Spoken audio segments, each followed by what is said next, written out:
A gente não para de ouvir falar sobre a ascensão explosiva dos medicamentos GLP-1 para perda de peso. É um assunto que está em todo lugar, né? Nas manchetes, nos consultórios médicos, dominando as redes sociais. Uma verdadeira revolução química que promete mudar de vez a forma como a sociedade lida com a obesidade. Mas e se essa solução farmacológica tão celebrada trouxer junto um custo social oculto que quase ninguém está calculando? Na nossa análise de hoje, a gente vai mergulhar de cabeça em um estudo experimental de 2026, super fascinante, conduzido por Stenden, Phelan e Tomiyama e publicado no International Journal of Obesity. Essa pesquisa vai fundo nos custos sociais que vão se acumulando não só quando as pessoas emagrecem com esses remédios, mas também quando, o que é inevitável para muita gente, elas param o tratamento. E é essa grande pergunta que vai guiar a nossa conversa. Existe uma suposição muito comum na nossa sociedade de que, assim que uma pessoa atinge um peso considerado padrão, aquele estigma associado ao peso mais alto simplesmente evapora. É como se a gente presumisse que a medicina apaga a discriminação junto com os quilos perdidos. Só que os dados que a gente vai desvendar agora subvertem completamente essa ideia. O estudo revela um paradoxo, no mínimo, surpreendente. A cura aparente pode, na verdade, atrair uma forma nova e super severa de julgamento. Bom, vamos entender como isso funciona na prática. Ponto número 1. A revolução do GLP-1. Para entender o tamanho do problema social, primeiro a gente precisa relembrar exatamente o que é essa revolução e qual é o problema fisiológico que ela resolve. Substâncias como a semaglutida e a tirzepatida fazem parte dessa classe dos agonistas do receptor de GLP-1. A história deles é bem curiosa. No começo, foram desenvolvidos para tratar o diabetes. Mas aí, ali entre 2021 e 2023, o FDA nos Estados Unidos aprovou esses medicamentos especificamente para o tratamento da obesidade. E o impacto, como a gente sabe, foi colossal. Diferente daquelas intervenções comportamentais de curto prazo que historicamente não funcionam tão bem a longo prazo, os GLP-1 são cientificamente comprovados. Eles entregam uma perda de peso profunda, clinicamente significativa, servindo como uma alternativa muito menos invasiva à cirurgia bariátrica. Só que nem tudo são flores, claro. Essa maravilha médica esbarra numa realidade prática e financeira bem dura. Sim, o remédio funciona incrivelmente bem enquanto está sendo usado, mas a vida real da maioria das pessoas envolve planos de saúde que não cobrem o tratamento e um custo que sai do próprio bolso que é, sinceramente, astronômico. A gente está falando de valores que chegam a $1.200 por mês ou uns $700 mesmo com descontos. E além desse choque financeiro, tem a questão da durabilidade. Quando o paciente para de tomar, seja por causa do preço ou de efeitos colaterais pesados, a tendência de recuperar uma quantidade enorme de peso em apenas um ano é altíssima. O que nos leva à nossa segunda parte, a ideia de pegar o caminho mais fácil.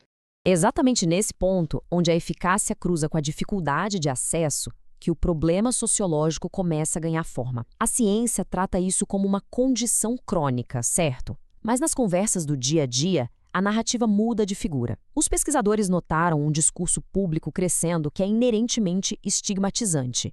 Basicamente, rotulam o uso de GLP-1s como pegar o caminho mais fácil. É uma visão que invalida completamente o esforço da pessoa. Tratando o remédio como um atalho para quem é preguiçoso, um contraste gritante com aquela ideia socialmente glorificada de emagrecer suando a camisa, com dieta rigorosa e exercício. Lembra muito o estigma que os pacientes de cirurgia bariátrica enfrentam há anos. Para testar a força desse preconceito na prática, os autores bolaram um estudo 1. E o método foi genial. Eles pegaram 607 participantes e pediram para avaliarem 3 perfis fictícios. Todos os perfis eram de uma pessoa de 38 anos com ensino superior que lidava com obesidade desde a puberdade. Tudo rigorosamente idêntico. O único detalhe diferente, a história de peso recente. O alvo A emagreceu 35 libras usando um GLP-1.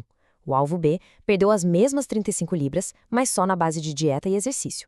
E o alvo C simplesmente não emagreceu e continuou na categoria de obesidade. Seção 3. O verdadeiro estigma de perder peso. A ideia aqui era medir o estereótipo e a vontade que as pessoas teriam de socializar com esses alvos.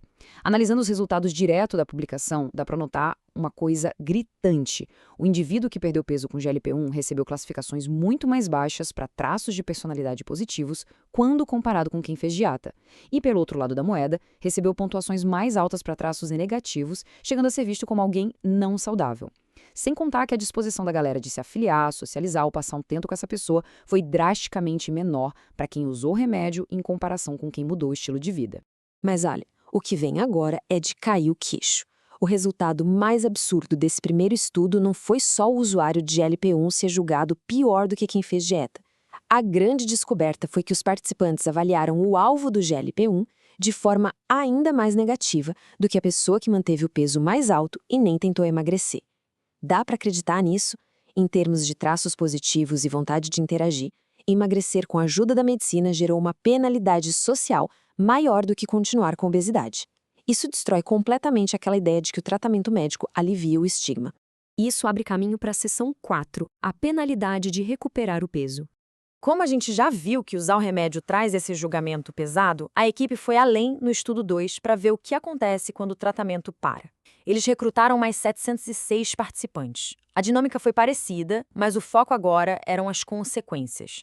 Os novos alvos incluíam pessoas que emagreceram e depois recuperaram tudo quando pararam o GLP-1 e pessoas que recuperaram tudo quando largaram a dieta e os exercícios. Tinha também um alvo que manteve a perda de peso com sucesso e um que nunca tinha perdido peso. Os resultados mostram de forma bem clara a severidade do que é esse julgamento social pós-tratamento. Quando as pessoas recuperam o peso, a diferença de como elas tinham emagrecido antes simplesmente desaparece. Ambas são avaliadas de uma forma terrivelmente negativa. Quem recuperou peso foi visto com menos traços positivos, um monte de traços negativos e considerado muito menos saudável. A vontade de interagir com elas também despencou em comparação com a pessoa que conseguiu manter o peso mais baixo. A grande lição que fica aqui é que a dinâmica social é implacável. A recuperação de peso é punida duramente pela sociedade. É aquela velha história coloquial de que a pessoa saiu dos trilhos ou jogou tudo pro alto. O ponto é, o método que a pessoa usou para emagrecer importa lá no começo para atrair o preconceito. Mas quando o peso volta, a forma como ela emagreceu não serve mais de escudo para nada. O julgamento vem com força total e a pessoa passa a ser vista de um jeito ainda mais crítico do que se ela nunca tivesse tentado mudar o corpo. E vamos para a nossa quinta e última sessão. Uma situação sem saída. Juntando as peças desses dois experimentos, a conclusão sobre como o estigma está enraizado é pesada. Nas próprias palavras dos autores, numa tradução livre, mas que capta direitinho a essência, as pessoas que buscam esses tratamentos ficam num verdadeiro beco sem saída. É a clássica situação de se correr o bicho pega, se ficar o bicho come. Não existe vitória social nessa história. Essa frase resume muito bem a dor e o paradoxo de tratar a obesidade hoje em dia. A gente está falando de um ciclo que simplesmente não tem fim. Pensa bem. A pessoa continua com um peso mais alto. Ela atrai um estigma persistente que permeia tudo. Ela decide buscar ajuda e emagrece com GLP-1. O que deveria ser uma vitória para a saúde vira motivo de preconceito por ter pegado um atalho, sendo julgada pior do que se não fizesse nada. E se por causa do preço ou do mal-estar ela para o remédio e recupera o peso, o estigma dobra sob a acusação de fracasso. Aquela nossa primeira suposição de que os remédios apagariam o preconceito caiu totalmente por terra. E é com esse pensamento que a gente encerra a análise de hoje, deixando uma provocação importante. A medicina está voando. Ferramentas como o GLP-1 estão transformando biologia de um jeito que a gente nem sonhava há 10 anos. Só que, enquanto a ciência corre, a nossa mentalidade coletiva parece que parou no tempo, presa em julgamentos sobre caráter e força de vontade. A cura de verdade não vai vir só de inovações clínicas. Vai precisar de campanhas imensas de saúde pública para reduzir esses danos e acabar com esse estigma, porque curar a fisiologia não adianta muito se a forma como a gente enxerga as pessoas não mudar. Então, com os GLP-1s revolucionando a medicina, o que é que falta para a gente finalmente se livrar desse fardo pesado do estigma social do peso? Fica aí a reflexão. Um abraço e até a nossa próxima análise.